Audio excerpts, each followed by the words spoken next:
Saludos, buenas tardes Ecuador y el mundo. Una vez más aquí con un nuevo video para mostrarles nuestro convivir diario, nuestra vida rutinaria en la actualidad. Somos una cultura que busca recuperar la identidad cultural. Necesitamos vivir en armonía. Necesitamos convivir basado en la cosmovisión Shuar. No dejamos de ser Shuar. Buscamos vivir con dignidad.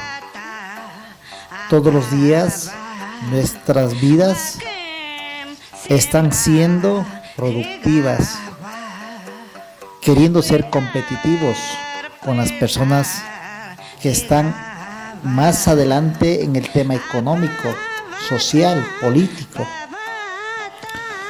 Buscamos cuidar nuestra selva. Buscamos que nos conozcan tal como somos y expandir nuestros conocimientos ancestrales para el Ecuador y el mundo.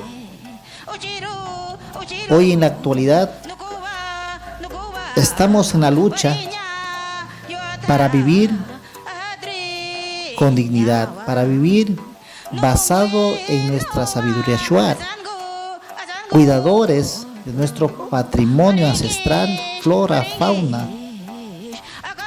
En la actualidad nos vemos obligados a salir, a trabajar en las grandes ciudades, abandonando nuestra madre tierra.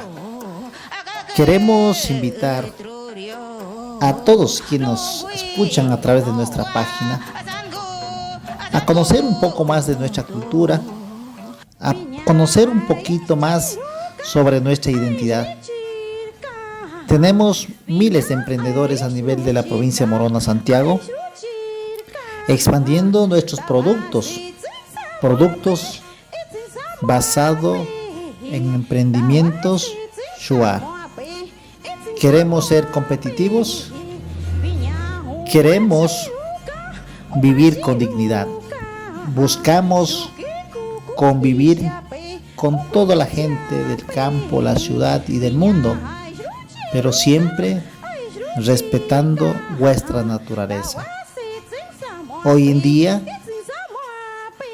muchos de nosotros hemos sido vulnerables o estamos siendo vulnerados vuestros derechos. Invito